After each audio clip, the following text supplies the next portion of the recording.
दोस्तों मैं बात कर रहा हूँ 12 मार्च 2009 की।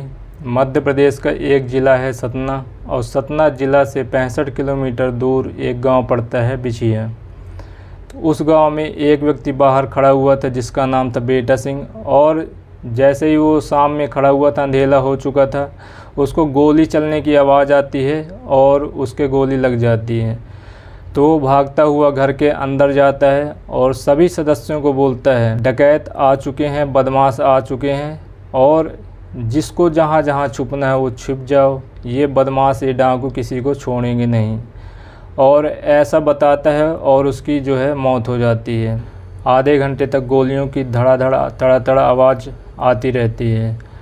और इसके बाद में इसी बीच में ही डाकू लोग जो होते हैं वो घर को चारों तरफ से घेर लेते हैं, और घेरने के बाद में मिट्टी का तेल जो है घर के चारों तरफ छिड़क देते हैं।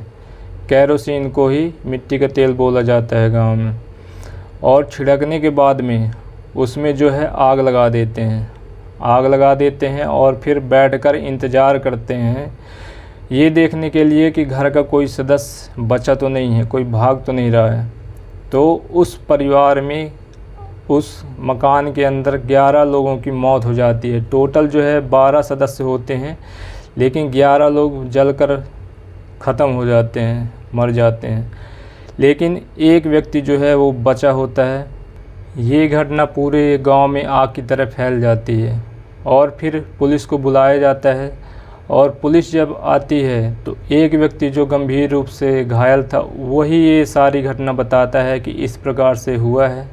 और पुलिस सुनती है, और उसके बाद में पुलिस के सामने एक नाम आता है सुंदर पटेल का, और इसके बाद में इनाम घोषित कर दिया जाता है कि सुंदर पटेल को जिंदा या मुर्दा पकड़ने वाले को इनाम दिया जाएगा। और पुलिस जो है लगातार कोशिश करती रहती है, लेकिन इसी बीच में सुंदर पटेल को कोई जहर देकर और मार देता है। लेकिन पुलिस के द्वारा एक अलग ही कहानी बताई जाती है। बदमाशों से, डाकुओं से मुठभेड़ हुई, और एक तरफ से 200 गोलियां चल रही थी, एक तरफ से 250 गोलियां चल रही थी, और पुलिस वाले ने 5 डाकुओं को, बदमाशों को मार गिराया। ये है जिसमें सुंदर पटेल, भोला, श्रेयपाल, नत्थू, करभूषण।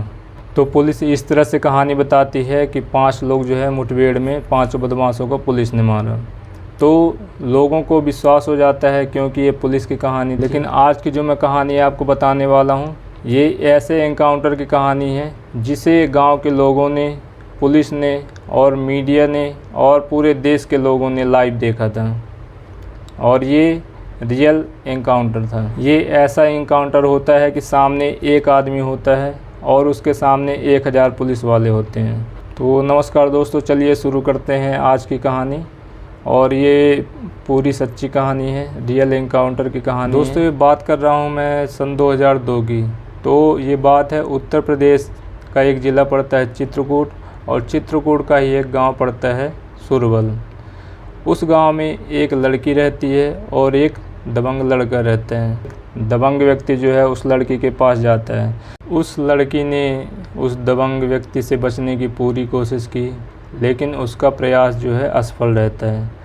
और उस दबंग व्यक्ति का नाम होता है ब्रजभान सिंह। उस दबंग व्यक्ति ने उस लड़की का रेप किया था, और रेप की आवाज़ पूरे गांव के एक सदस्य के पास गई थी, लेकिन कोई भी उसकी मदद के लिए आगे नहीं आया। इस तरह से वो दबंग व्यक्ति अपने मंसूबों पर कामयाब हो जाता है और वहाँ से निकल जाता है।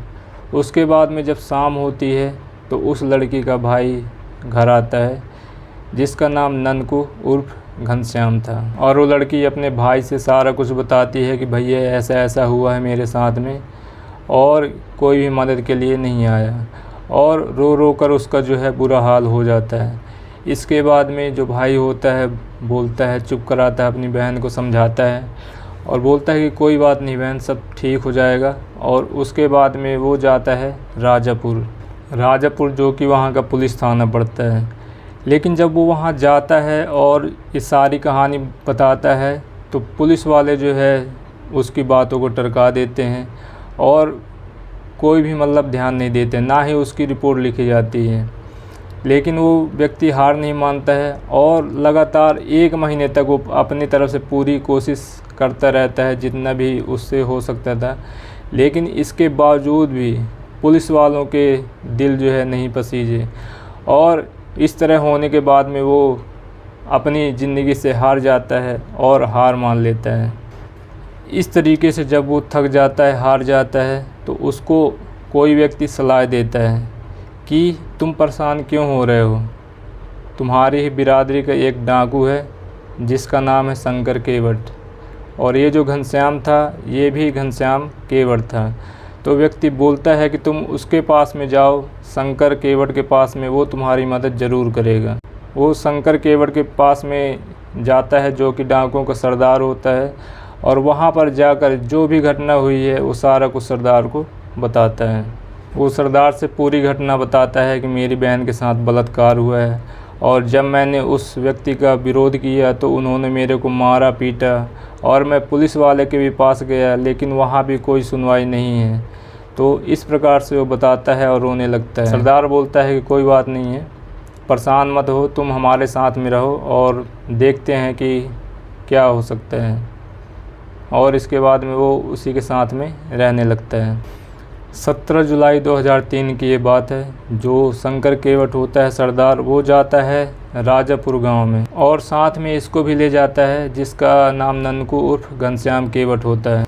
और वहां जाने के बाद में 2 मासूम लोगों की हत्या करते हैं और 4 लोगों की और हत्या करते हैं।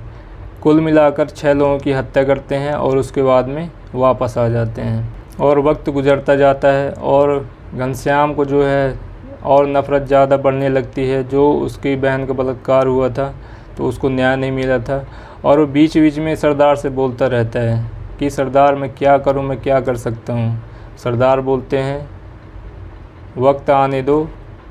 फिर ये वक्त आता है 8 दिसंबर 2003 को और सरदार घनश्याम केवट को बुलाकर बोलता है कि जाओ घनश्याम, तुम अपनी बहन के बलात्कार का बदला ले सकते हो। और इसके बाद में उसके साथ में सदस्य की टीम भी भेजी जाती है और फिर घनश्याम जाता है वहाँ पर उस दबंग व्यक्ति के पास में। घनश्याम उसके पास में पहुँच जाता है और उसको सीधा बोलता है कि तुम जितना भाग सकते हो तो भाग लो, जितना चीख सकते हो चीख लो, जिसको बुलाना हो बुला लो, मैं तुम्हें मारने आया हूँ। ऐसा सुनते ही वो दबंग व्यक्ति भागने लगता है और मदद के लिए पुकारने लगता है, लेकिन कोई भी उसके पास में नहीं आता है, कोई भी बचाने के लिए नहीं आता है, क्योंकि सब जानते थे कि ये जो व्यक्ति आया है ये कौन है। और वो जानबूझकर ऐसा करता है ताकि सब लोगों को संदेश देना चाहता है वो कि अगर किसी के बहन के साथ में अगर इस तरह का होता है तो उसका यही हश्र होगा जो आज इस दबंग व्यक्ति का होने वाला है। और इसके बाद में वो भागता है लेकिन कोई मदद के लिए नहीं आता है। दबंग व्यक्ति को घनश्याम केवट गोलियों से भूंजकर और फिर उसे ख़त्म कर डालता है। इस तरह से वो अपनी बहन के बलात्कार का बदला ले लेता है। इसके बाद में आसपास के गांव में भी ये सब बातें फैल जाती हैं कि घनश्याम केवट ने ब्रजभान सिंह को मार डाला है और इस प्रकार से उसने अपनी बहन के बलात्कार का बदला ले लिया है। और घनश्याम इस प्रकार के रास्ते पे चल चुका था कि जहाँ से वापस आना नामुमकिन होता है। और इस प्रकार से घनश्याम केवट जो है डकैत बन जाता है। और ये जो है छोटा मोटा डकैत था, अभी मतलब ज़्यादा नामी जानी डकैत नहीं बना था, क्योंकि पुलिस रिकॉर्ड में बताया जाता है कि ये जो है पहले भी जो घटनाओं में शामिल हुआ था लेकिन उसमें इसने कत्ल नहीं किया था। दोस्तों दूसरा मौका आता है 21 जुलाई 2004 में। वहाँ पे वो एक व्यापारी के घर में धावा बोल देते हैं और व्यापारी का नाम होता है शिव कुमार केसरवानी।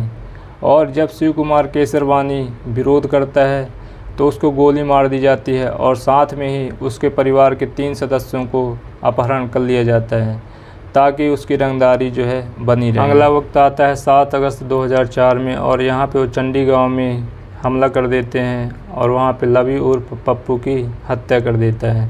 इस प्रकार से घनश्याम जो है पुलिस की लिस्ट में आ चुका था और वो धीरे धीरे ये सब कामों में फेमस होने लगा था। फिर साल 2005 में पता चलता है कि जो इनका सरदार था शंकर केवट, वो जो है ख़त्म हो जाता है तो सारे जो डाकू थे उन्होंने अपने मन से ही बोला कि अगला सरदार हमारा घनश्याम है और घनश्याम को हम अपना सरदार मानते हैं। इस प्रकार से घनश्याम केवट जो है डाकुओं का सरदार बन जाता है।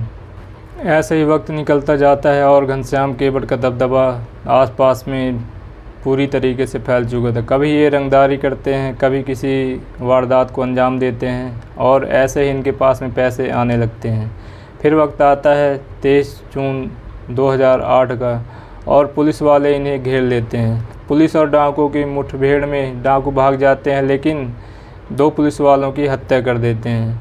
इसके बाद में पुलिस वालों के लिए ये घनश्याम केवट सरदर्द बन चुका था और इसके ऊपर 10,000 का इनाम भी रख दिया जाता है और आगे चलकर ये इनाम की राशि 50,000 कर दी जाती है। तो दोस्तों आज के लिए इतना ही और अगला भाग जो है आपको जल्द ही मिल जाएगा। और कहानी कैसी लगी आपको, ये मत सोचिएगा कि अधूरी कहानी है, आपको पूरी कहानी बताई जाएगी। ये पहला पार्ट है और समय ज़्यादा हो जाएगा, इस वजह से मैं इसको 2 पार्ट में बना रहा हूँ।